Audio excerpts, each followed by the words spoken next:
कितने बाई कितने का बनाना है? क्वेश्चन में कहा है कितने बाई कितने का बनाना है? 3/4 का बनाना है।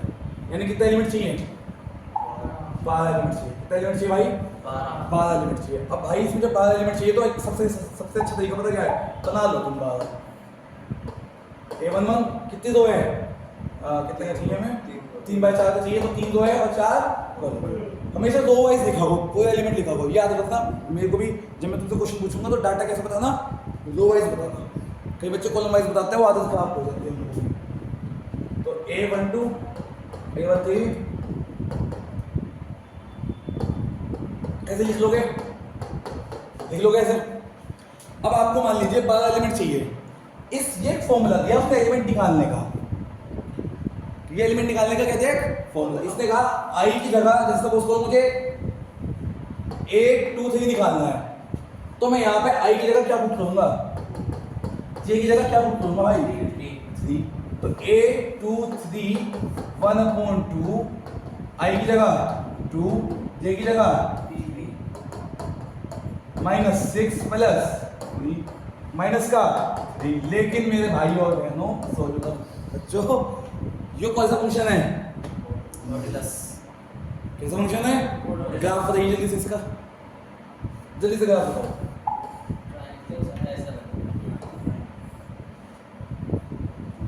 वीडियो डाल रखी मैंने 2024 का, इसी का 4 अप्रैल का IIT में क्वेश्चन आया इस फंक्शन के ऊपर। ठीक, इस फंक्शन के ऊपर। अब तुम्हें लगेगा इतना टुच्चा सा क्वेश्चन, उसमें इंटीग्रेशन भी था, सब था, लेकिन मेन यही था। बताना बेटा, जल्दी से बता दो, क्योंकि साथ साथ पुराने चैप्टर्स की बात भी रिवीजन हो जाती है। जल्दी से बताओ मुझे, इसको डिफाइन करके जल्दी बताओ, जल्दी, थोड़ा टाइम कम है। कैसे डिफाइन करोगे मयंक, आप बताओ। -x जब x 0 से कम हो, +x जब x 0 से, इस डेफिनेशन का IIT का क्वेश्चन था। बहुत इजी आता है कुछ क्वेश्चन। 25 क्वेश्चन आएंगे, 30 आएंगे, 25 करने होंगे, 5 की चॉइस होती है। इनमें 15 के लिए पेन नहीं उठाना पड़ता, सिर्फ कंसेप्ट्स, बेसिक कंसेप्ट्स 15 के लिए पेन उठाना पड़ता।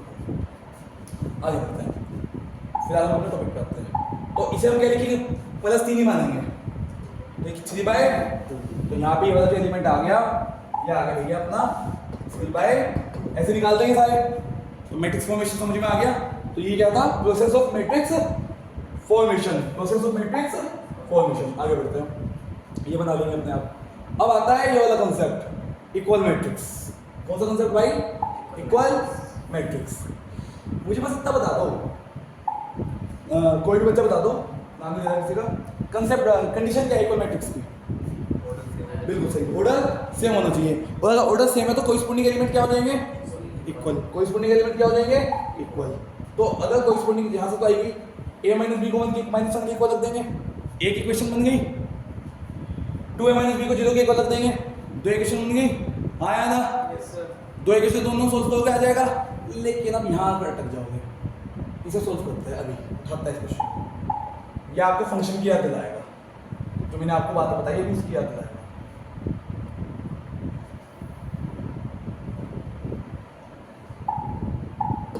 (3x + 7 = 0) उसकी बात है। -7/3 क्लियर है भाई? डायरेक्ट कर दिया, ज्यादा भी डायरेक्ट नहीं करा, मजाक किया तुम्हारे लिए। तो 2 - 3x = 4,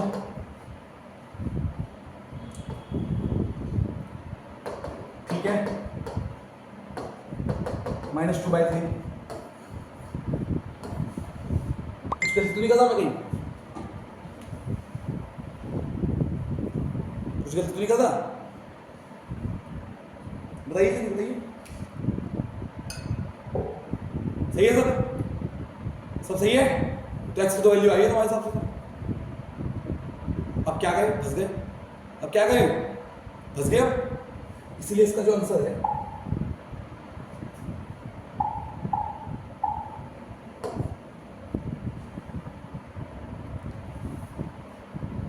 NCERT को हल्के में मत लिया करो। वो बात अलग है, इसकी मजबूरी थी कम क्वेश्चन देना, लेकिन जो दिया है ना, A1 मटेरियल दिया है। अब सुनो क्यों पॉसिबल नहीं है। अभी बताया मैंने, वो मशीन खराब मशीन है जो एक चीज डालने पर 2 चीजें निकाल दी है। Matrices is also a function. Matrices क्या है? एक फंक्शन। लिख के दिखा रहा हूँ मैं, ध्यान से देखना। तो मैं कुछ अलग थोड़ा पढ़ा, तुम्हारे टॉपिक का तो पढ़ा, और सिर्फ एक चीज, एक आध बात फालतू बता देता हूँ, एक आध बात ऐसे ऐसे फालतू बता देता हूँ, बस इतना ही बता देता है मैं इसके लिए, कुछ अलग से नहीं। जो लोग ये कहते हैं कि बहुत कुछ अलग पढ़ना पड़ता है, बहुत मोटी बुकें पढ़नी पड़ती है, बेवकूफ़ है वो लोग। मुझे टेक्निक नहीं पता, मुझे टेक्निक नहीं पता, सही टेक्निक नहीं पता मुझे। हाँ, अब मैं बता रहा फंक्शन, देख ध्यान देख।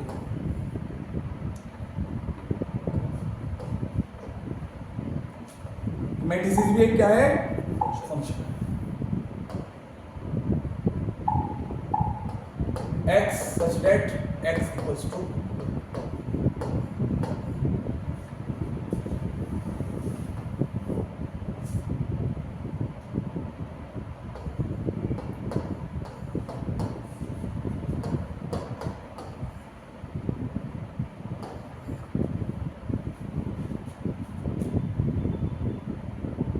सेट ही तो है, सेट ही है। फंक्शन में ऑर्डर्ड पेयर होता है, मैंने सिंगल लिया अभी जानबूझ के, सेट लिया मैंने पहले, फंक्शन बाद पता। ये तो मैं लिखा हुआ चीज लगा ना, थोड़ा सा चीज लगा ना, इधर देखो, ये और ये सेम ही है। ये क्या कह रहा है? क्या रखने के लिए कह रहा है?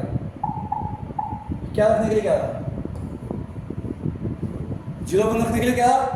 मैंने क्या कहा? मैंने भी तो ये कहा, हाँ है ना?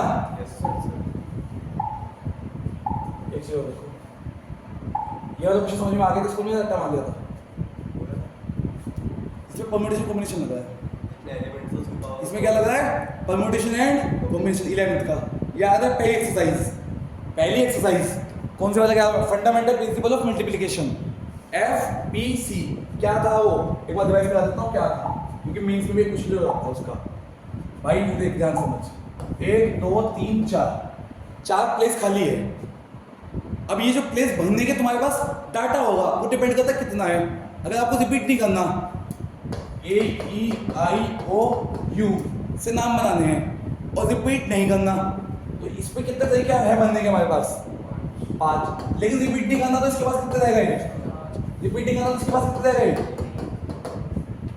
यही फैक्टोरियल है, यही फैक्टोरियल 5 है। आया कुछ याद? अब यहीं पे मुझे आपको एक बात बतानी है। ये क्वेश्चन ये कहता है, इक्वल मैट्रिक्स समझ में आ गया? क्या होता है? कोरिस्पोंडिंग एलिमेंट्स के इक्वल, कोरिस्पोंडिंग एलिमेंट्स के इक्वल। उसके बाद ये कहता है वो सभी 3 बाई 3 के, यानी कि कितने मैट्रिक्स में कितने एलिमेंट होने चाहिए? 9 एलिमेंट होने चाहिए। और 9 एलिमेंट सिर्फ आप क्या भर सकते हो? 0 और 1, या आ गया, या तो 0 भर दो या 1 भर दो, मर्जी आपकी। अब मुझे एक बात बताओ,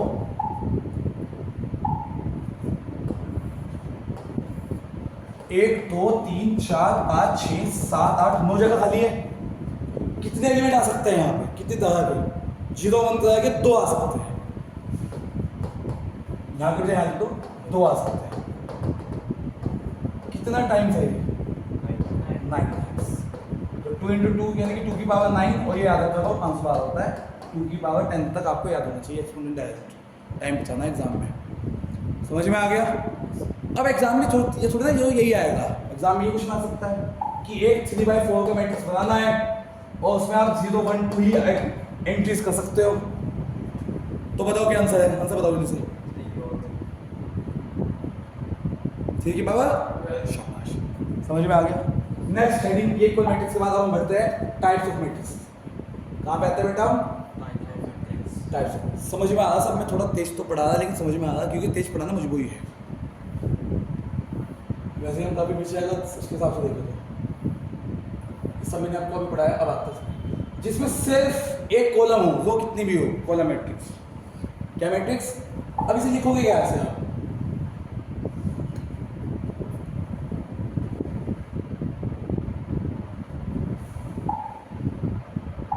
इस चीज को आप लिखोगे कैसे?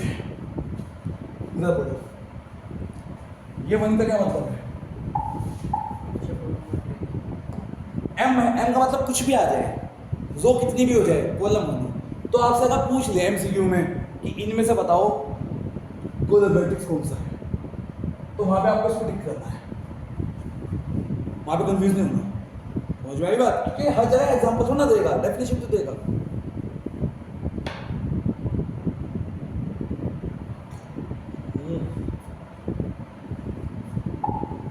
कॉलम मैट्रिक्स, रो मैट्रिक्स, ये बन हो जाएगा वो कितना भी 1 into n, ऑर्डर कितना हो गया 1 into n। स्क्वायर मैट्रिक्स, पूरा डिटर्मिनेंट इसमें से निकल रहा है, ये पता ही होगा। कोई भी डिटर्मिनेंट देख लो सारा स्क्वायर मैट्रिक्स में, क्योंकि डिटर्मिनेंट में क्या चाहिए होता है एक्सपेंशन। एक अच्छा मैं पूछ रहा था क्योंकि स्कूल में भी पढ़ चुके हो, पता भी है फर्क क्या है डिटर्मिनेंट और मैट्रिसेस में। डिटरमिनेंट सॉल्यूशन है, डिटर्मिनेंट एक स्केलर क्वांटिटी है, डिटर्मिनेंट एक स्केलर सिंगुलर क्वांटिटी है। मैट्रिसेस एक डाटा का फॉर्म है, डाटा की जैसे हम नॉर्मल बात करते हैं, this is just a normal बात, कुछ भी बोल दो ठीक है ना, आगे बढ़ो। तो अब हम ये इसका ऑर्डर क्या होगा m/n, तो हम शॉर्ट में बोल सकते हैं m ऑर्डर का मैट्रिक्स। तो अगर हमने वहां बोल दिया m ऑर्डर का तो ये ऑब्वियस है कि वो स्क्वायर की बात की जा रही है, हम एक के जिक्र करते हैं ना, समझ में आ गई बात। जैसे बोलते हैं कि एक आइडेंटिटी मैट्रिक्स बनाओ 2 ऑर्डर का, यानी 2/2 का बनाओ, 2/2 का बनाओ, 10 नंबर वो बढ़िया है बोर्ड के हिसाब से। आगे बढ़ते हैं, डायगोनल स्क्वायर का वो टाइप, डायगोनल एक तरह का स्क्वायर मैट्रिक्स तो है, तो पूरी बात क्या बोलोगे, वो स्क्वायर मैट्रिक्स जिसमें, अब एक बात याद रखना, ये मैं थोड़ा यहीं पे बता दे रहा, आगे सवाल एनसीईआरटी में तो आगे सवाल में अगर सिर्फ यहाँ पे कुछ नंबर लिख दूं मैं बाई चांस, यहाँ पे लिख दिया मैंने 5, 3 और 2, इसका नाम बताओ मैट्रिक्स का।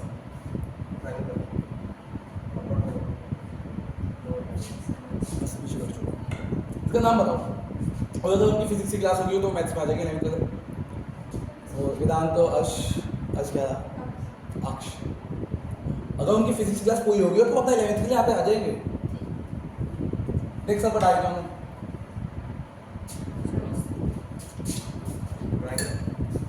कौन से वाला अपर या लोअर, यहाँ कंफ्यूज हो गए ना। अगर नीचे जीरो तो लोअर, नाम बोल्ड नहीं होता, नीचे लो में अगर जीरो है लोअर बोलेंगे वो बोलेंगे, जितना याद है सन में उल्टा था, सन में उल्टा कहा तो फिर वो नहीं सन में कहा था कि जो अपर से लोअर, चौप से लोग बोलते हैं, ऐसा थोड़ी ना होगा। चलिए थोड़ा सा अभी विचार करता, फिलहाल इसका स्केलर क्या हो, एक तरह का ऐसा डायगोनल मैट्रिक्स जिसमें सिर्फ क्या हो 1 1 1 नहीं 1 1 हो तो स्केलर, ध्यान समझना मेरी बात, या कोई भी आइडेंटिटी हो, सीधा कुछ भी हो कोई स्केलर 3 4 5 हो, और अगर वो 3 4 5 के अलावा सिर्फ 1 1 1 है तो आइडेंटिटी मैट्रिक्स कौन सा, और इन सब में सबसे खास यही है भाई, इन सब में खास यही है। डिटरमिनेंट में जगह आई दिख रहा ना, क्वेश्चन नंबर 18 याद है, i + a i - a इधर 10 मिल रहा, याद आया कोई क्वेश्चन, कौन सी बात कर रहा हूं मैं, बहुत शानदार क्वेश्चन है ये, छोड़ देंगे कभी ना कभी किसी बोर्ड में कभी ना कभी जो आता है। इस क्वेश्चन की बात कर रहा था मैं भाई,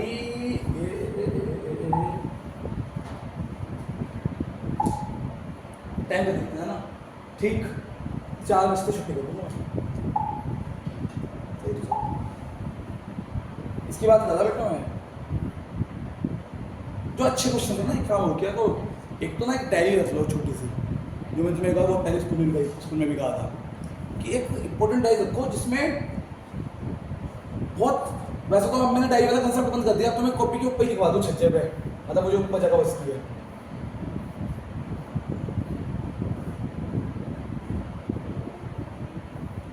अठारहवां क्वेश्चन है, वो 18वां या 17वां है। अब मुझे बहुत प्यारा लगे वो क्वेश्चन, क्योंकि मैं उसको मेथड से निकालता ना, उसे मैं कहता हूँ बिल्कुल ट्रिग्नोमेट्री के मेथड से। मल्टीप्लिकेशन में कोई डाउट तो नहीं है मयंक, परफेक्ट है तो पता कंडीशन क्या है मल्टीप्लिकेशन की,